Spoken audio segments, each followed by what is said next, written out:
हमारे बाजार में बताइए सर, 2-3 दिनों से एक इंटरेस्टिंग ट्रेंड बन रहा है, स्पेशली इस हफ्ते हमने देखा है दिन में एक या दो बार, स्पेशली एक बार तो अब बाजार आपको सरप्राइज देगा ही और एक सडन मूव दिखाता है और स्पेशली वो गिरावट की तरफ वो सडन फॉल आती है। परसों भी हमने देखा 3 बजे एक सडन गिरावट आई, कल हमने देखा वीकनेस आई, उसके बाद रिकवरी रही, उसके बाद फिर से आप फिसले। ये चल क्या रहा है, हो क्या रहा है? ये दिन में एक दो बड़ी मूव ऐसी आ कहां से रही हैं? ये थोड़ा इंटरेस्टिंग है। शुक्रवार को हल्का फुल्का हुआ था, सोमवार और मंगलवार को दोनों ही दिन आपने देखा अचानक से शार्प फॉल।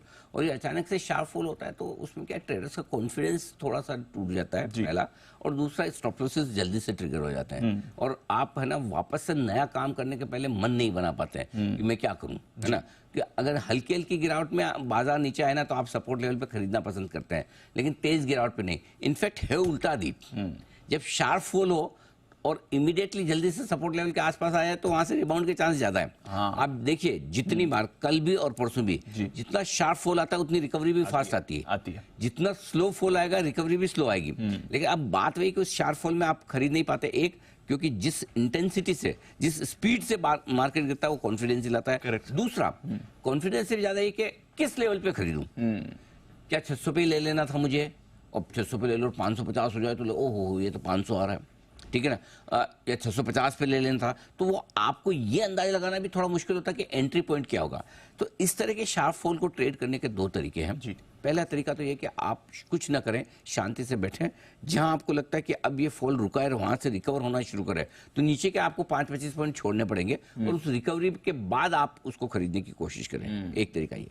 दूसरा तरीका जो है वो ये कि आपको लेवल्स पता है कि ये सपोर्ट लेवल नंबर 1 है, ये सपोर्ट 2 है, सपोर्ट 3, और टुकड़ों में खरीदना है। और टुकड़ों में भी कैसे खरीदना है कि पहले सपोर्ट लेवल पे कम, नीचे के लिए जगह ज्यादा रखो, क्योंकि आपको नहीं पता कि ये पहले पे रुकेगा या तीसरे पे रुकेगा। Correct, right. सो पहले पे कम खरीदेंगे, समझो पहले पे 1 खरीदा तो दूसरे पे 1.5 खरीदो, तीसरे पे 2 खरीदो।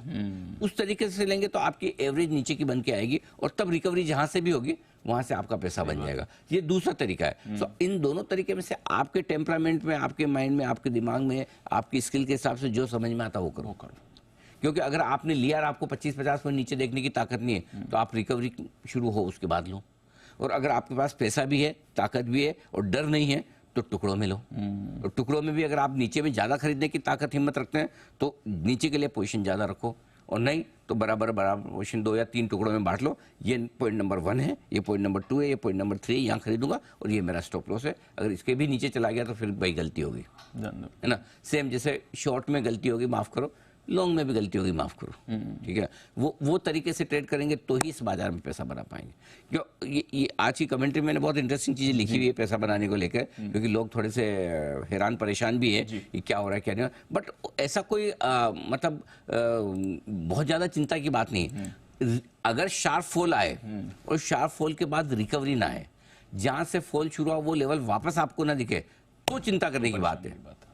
अब किसी का मूड हुआ सुबह सुबह उठ के कि आज मुझे 500 करोड़ की बास्केट सेलिंग करनी है, 200 करोड़ की करनी है, वो आया गया बेच के निकल गया। और सिंपल सी चीज थी, आपके हमारे ट्रेडर्स के लिए 50 पॉइंट इंपॉर्टेंट हो सकते हैं। निफ्टी 21,800 और 21,750 में फर्क हो सकता है। फॉर एग्जांपल कोई एक एफआई है जो पिछले 5 साल से इन्वेस्ट करके बैठा है, ठीक है, और उसको आज समझो उसको रिडेम्पशन आया अपने फंड में, ठीक है, उसको 200 मिलियन बेचना है, ठीक है। अब उसको 50 मिनट में फर्क पड़ता है? कुछ नहीं पड़ता। और उसको रिडेम्पशन आया बेचना, आज ही उसको पैसा चाहिए, कल रिडेम्पशन करके देना है फॉर एग्जांपल, तो वो 50 मिनट देखेगा, सोचेगा भी नहीं। करेक्ट। पर खत्म करो ना यार, 50 मिनट में क्या जाता है? करेक्ट, 5 साल से रखा हुआ है। करेक्ट। सो आप समझिए, जो बेच रहा है उसकी माइंडसेट समझिए, और आपके वो एक लॉन्ग टर्म इन्वेस्टर है जो खरीदते वक्त भी 2% नहीं देखता और बेचते वक्त भी 2% नहीं देखता। एग्जैक्टली।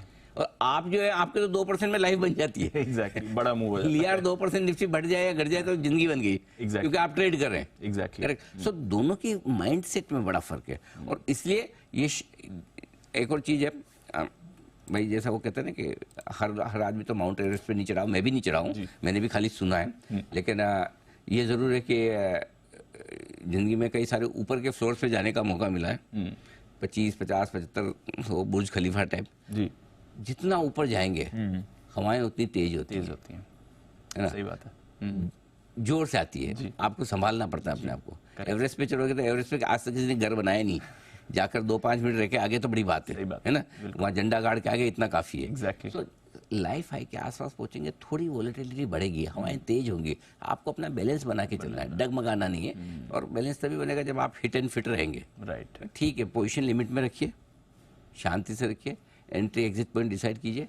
बाकी ऐसी कोई बाजार में बड़ी समस्या नहीं है जिसकी वजह से आपको डर लगना चाहिए। छोटे मोटे करेक्शन, रनिंग करेक्शन आते रहेंगे, जाते रहेंगे। और वैसे भी इस सीरीज की शुरुआत से हम तो कह रहे हैं कि ये सीरीज हैवी है। Yes. पिछले 5 सालों में इस सीरीज में हल्के फुल्के नेगेटिव रिटर्न आए हैं। बजट के पहले की सीरीज है, एफआईज इंडेक्स लॉन्ग 70% है। इस सीरीज के पहले दिन आपको पूरा समझा ही है, सही बात। पहली तारीख को अच्छे से समझा है। सो इसलिए डरिए मत, घबराइए मत, सावधान रहिए। सावधान रहिए ना, बिल्कुल।